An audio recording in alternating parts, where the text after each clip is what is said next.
बिस्मिल्लाहिर्रहमानिर्रहीम। अस्सलाम वालेकुम। आज हम बनाएंगे पोटैटो डोनट्स, जो बच्चों के लंच बॉक्स के लिए है और जिसको बनाने के लिए हम आलूओं को बॉईल करके मैश करेंगे। उससे पहले हम मेरे चैनल को लाइक और सब्सक्राइब और शेयर करना ना भूलेगा। और मैश आलूओं में हम एक बड़ा प्याज चॉप करके इसमें डालेंगे और हरी मिर्ची डालेंगे 2 अदद और हरा धनिया डालेंगे।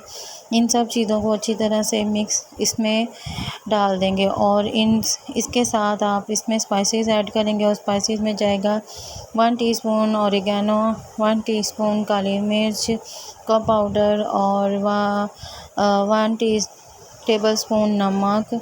आप अपने टेस्ट के हिसाब से डाल सकते हैं, ज़्यादा कम जो भी आप अपनी मर्ज़ी से कर सकते हैं। और आधा चम्मच जो है ना वो लाल मिर्च आएगी और 3 बड़े चम्मच मैंने कॉर्नफ्लोर के लिए हैं और मैंने पहले आधा डालूँगी इसको बाइंडिंग करने के लिए। कॉर्नफ्लोर के साथ आप इसको जो है ना अच्छी तरह से बाइंडिंग करेंगे, ठीक है। आप इसको पहले हाथों के साथ मिक्स कर लें, जैसे हम आप अपने आटा गूंथते हैं। और जब इसके साथ अच्छी तरह से इसमें बाइंडिंग होने लग जाएगी, मतलब आपको महसूस होने लग जाएगा कि ये देखें कि मतलब इसमें जो है ना वो जो है ना चिपक सी हो रही है, ठीक है, आलूओं की, ठीक है। और इसी के साथ साथ मैं आपसे ये कहूँगी कि इसमें आपने अपना नमक और मिर्च जो है ना वो इसमें आप टेस्ट कर सकते हैं, क्योंकि बच्चों के लिए अगर बना रहे हैं तो इसमें हरी मिर्चें मत ऐड करें। और लाइट स्पेस बना रहे हो, अगर आप अपने लिए बना रहे हैं तो इसमें स्पाइसी ज़्यादा रख सकते हैं। और अब ये देखें, मैं इसके साथ हाथों के साथ इसको बाइंडिंग करने के लिए देखूंगी तक से इस तरह के हमारा ये बाइंड हो रहा है कि नहीं। लेकिन मेरा अभी जो था ना, मुझे ऐसे महसूस हो रहा था कि मेरा जो है ना अभी सही तरह नहीं हुआ, टूट जाएगा। तो मैंने इसमें जो तो बाकी था थोड़ा सा कॉर्नफ्लोर पड़ा था ना, वो भी मैंने इसमें ऐड कर दिया था, ठीक है। और इसको मैंने अच्छी तरह से मिक्स कर लिया था, ठीक है।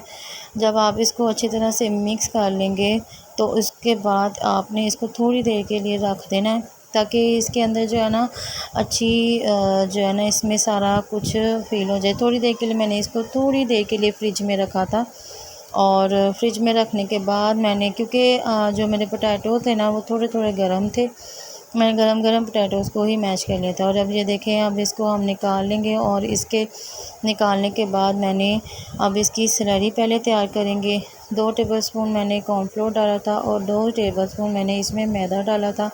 हाफ़ टी स्पून मैंने इसमें सॉल्ट डाला था और हाफ़ टी स्पून ही मैंने इसमें ऑरिगेनो डाला था। बच्चों के लिए बना रही हूँ तो इसलिए, और चिली फ्लेक्स डाला था। मेरे बच्चे जो है ना वो स्पाइसेस खा लेते हैं अच्छे तरीके से। और इसको पानी के साथ हम इसकी स्लरी को मिक्स कर लेंगे। इसको कोटिंग के लिए मैंने इस तरह ये बनाई है। आप अगर चाहें तो अंडा भी लगा सकते हैं, लेकिन मैदे के साथ जो है ना और कॉर्नफ्लोर के साथ ये बहुत क्रिस्पी बनेंगे और फूले फूले बनेंगे और इससे ये इसकी बहुत ज़्यादा थिकनेस आएगी, ठीक है। आप इसको अच्छी तरह से मिक्स कर लें, ना ये ज़्यादा गाढ़ा हो ना ज़्यादा गर्म,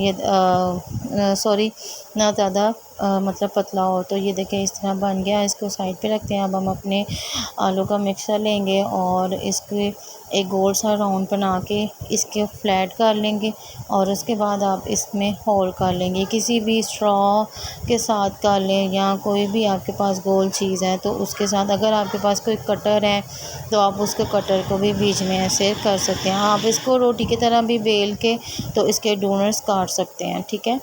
और क्योंकि कटर के साथ भी बहुत अच्छा बनता है डैशबोर्ड पे। और अब इसको हम स्लरी के बीच में डाल लेंगे, इस तरह कोट कर लेंगे सारे जो है ना। मेरे तकरीबन जो है ना इसमें बहुत अच्छी कोटिंग हुई थी। और मैंने जब इसको जो है ना इसमें ब्रेड गम लगाए थे, तो आप इसको बगैर कोटिंग के भी आप इसको फ्राई कर सकते हैं, ठीक है, कोई इशू नहीं है। तो ये देखें इस तरह हम अब इसको जो है ना कोट कर लेंगे। और ये देखें कितनी ज़बरदस्त डोनट बने हैं। और जो ब्रेड क्रम्ब है ना एक्स्ट्रा, उसको मैंने निकाल दिया बीच में से। और अब हम इसी तरह हम अपने सारे डोनट्स बना लेंगे। और मेरे जितने भी पोटैटोज़ थे ना उसके हिसाब से मेरे 4 बड़े पोटैटोज़ थे छोटे, मतलब एक मीडियम था और 2 बड़े, और मेरे 15-16 ये बने थे। ठीक है, अब हम इसको फ्राई करेंगे और अपनी कढ़ाई में मैंने घी ले लिया हुआ है, और घी जब गर्म हो जाएगा तो मैं इसमें इसको डालती जाऊंगी। और मेरा घी जो है ना फुल गर्म हो गया था। जब इसकी तड़कने की आवाज़ आ जाती है ना तो तभी मैंने इसमें ऐड किया था, और फिर उसके बाद मैंने आँच जो है ना मीडियम कर दी थी। और अब मैं इसको इसमें सिर्फ 4 डालूँगी, और आप अपनी मर्ज़ी से आपके हिसाब से आप जितना भी डालना चाहें डालें। और आप इसके बाद आप इसको थोड़ा सा इस तरह हिला लें ताकि ये जो है ना आपस में चिपके ना, और उसके बाद आप इसको फ्राई कर लें। ये देखें कितना प्यारा गोल्डन कलर आया है, इसमें पलटने के बाद इतना ज़बरदस्त कलर आ गया। और इसी तरह हम सारे पलट लेंगे। और अगर आपको लगे कि आपका कोई डोनट्स टूट रहा है तो आप इसमें थोड़ा सा कॉर्नफ्लावर और डाल लीजिएगा, और इसी तरह इसको सबको फ्राई कर लेंगे एक एक करके। और जब गोल्डन ब्राउन कलर हो जाएगा तो इसको हम बाहर निकाल लेंगे अपनी प्लेटर में। इसको बाहर निकालते जाएं आहिस्ता आहिस्ता करके। देखिए मेरा एक ना फट गया था तो मैंने उसको बाहर निकाल लिया था कि ये सारा बीच में फैल ही ना जाए।